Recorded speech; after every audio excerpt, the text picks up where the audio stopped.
Joined now from Super Bowl Radio Row in Las Vegas.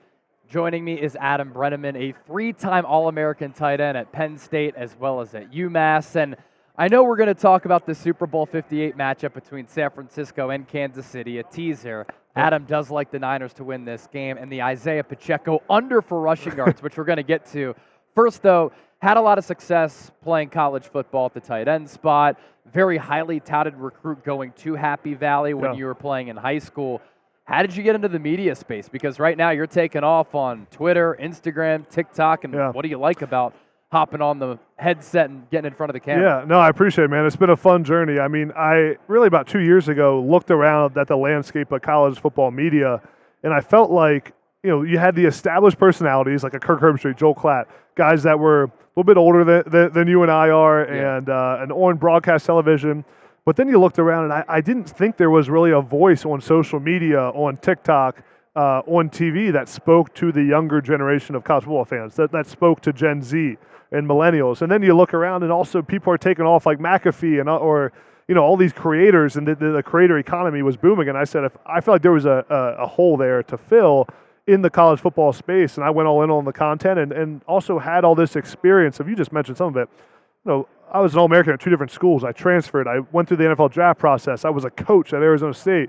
I was a five-star recruit, had seen every part of college football and knew it inside and out, and felt like I could talk about it for a living. And it's been fun. The content, the calling games on TV, and the podcast stuff, doing stuff like this is a lot of fun, just talking about the sport that we love. And when you're at Arizona State, youngest position coach in Division I college football, you're off to a great start. Why pivot out of that? Yeah, so I was at ASU for 2 years, worked with, Herm Edwards and Antonio Pierce and Marvin Lewis were on that staff.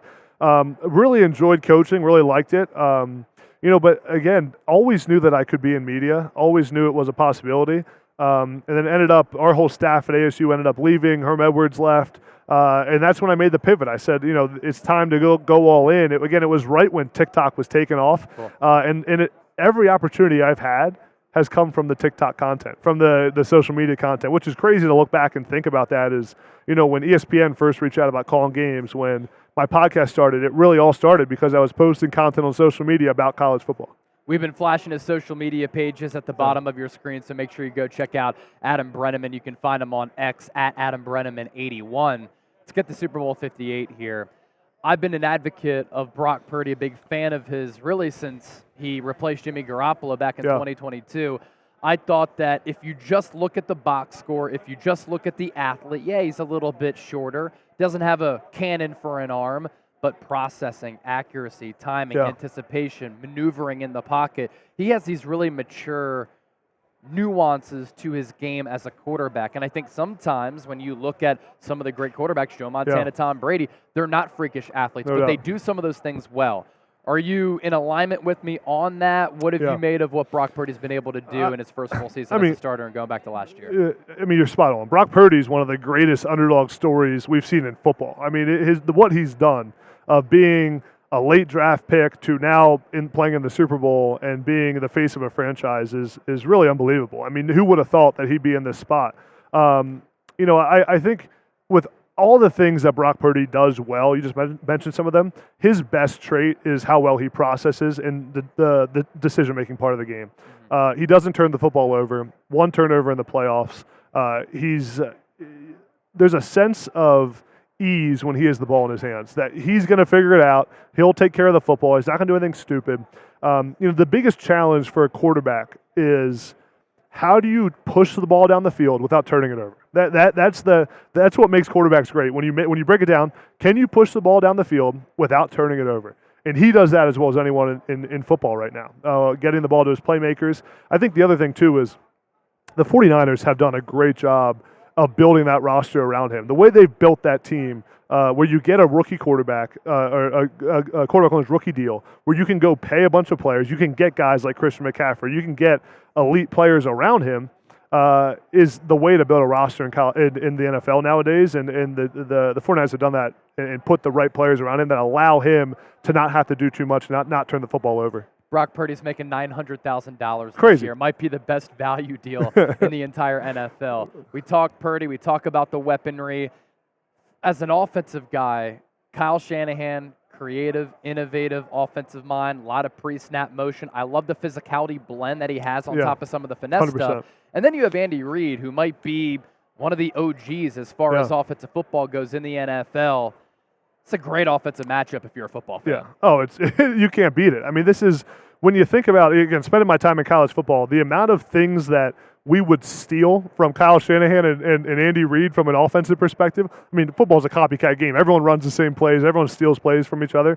We would dissect the 49ers film all the time because of the creative things they do with, you just mentioned, the pre-snap motion and the shifts and moving George Kittle around to get alignments that they want. They do, 49ers do a good job as anyone of manipulating a defense with their formations, with their pre-snap motions, getting alignments that they want, and then the ability to continue to run the football while they do that. That's always the challenge for an offense is, can you have a good passing game and can you get defenses in the alignment you want to still be able to run the ball? And then they're as balanced as they come. And again, it comes back to, because of the balance, because of the ability and the scheme that they run where they can use the shifts and the motions, it puts Brock Purdy in really, really good situations continuously. There's a couple reasons that offenses use motion, pre-snap motion and shifts. One is to get certain alignment. One is to get off coverage from a defense. So you put a receiver in motion, the defense is going to be off and can't press them.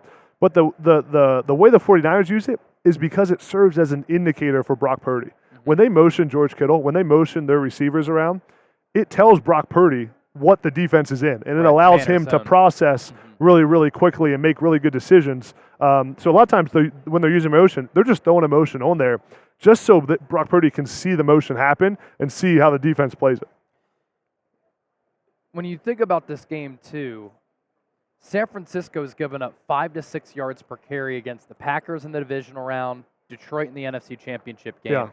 And a big talking point going into this game, can San Francisco stop the run? If you can't, going to be a long night because Patrick Mahomes stays on the field. He's not on the sideline, opens up the pass game for Kansas City. Then the play action works off of that. And San Francisco, metrically across the board against play action, far worse. Why do you think, though, that San Francisco is going to be able to stop the run, and why do you like Isaiah Pacheco under with the rushing yards? Yeah, I mean, I think for two reasons. One, I don't agree completely with the notion publicly that the 49ers defense isn't very good. Yes, they played 2 really bad quarters against Detroit. They were bad. Yeah. But other than that, they've played pretty well. They've been a pretty sound defense that's been consistent, that's gotten off the field. And I do believe that because of the magnitude of that Detroit game, that narrative is a little bit magnified, that the 49ers defense is terrible, can't stop the run, isn't good. I think at the same time, the hype around Pacheco and the Chiefs being able to run the football, I think that line's inflated a little bit, which is why I like the Pacheco under on rushing yards. I always try to fade whatever everyone is talking about. Yeah. And the popular play right now is that the 49ers won't be able to stop the run, and that Pacheco's going to have a big day, and that they're going to have to run the football. The Chiefs have to run the football. So I'm fading it. And, I could be wrong, but I feel pretty strongly about the pick. And I like the 49ers in this game. I think they match up well. I think the 49ers have the best roster in football right now. I think what's underrated, the Niners' physicality against Kansas City. I think San Francisco can manhandle the Chiefs in the trenches if they come to play with that defensive line, which has been a little bit subpar. Yeah.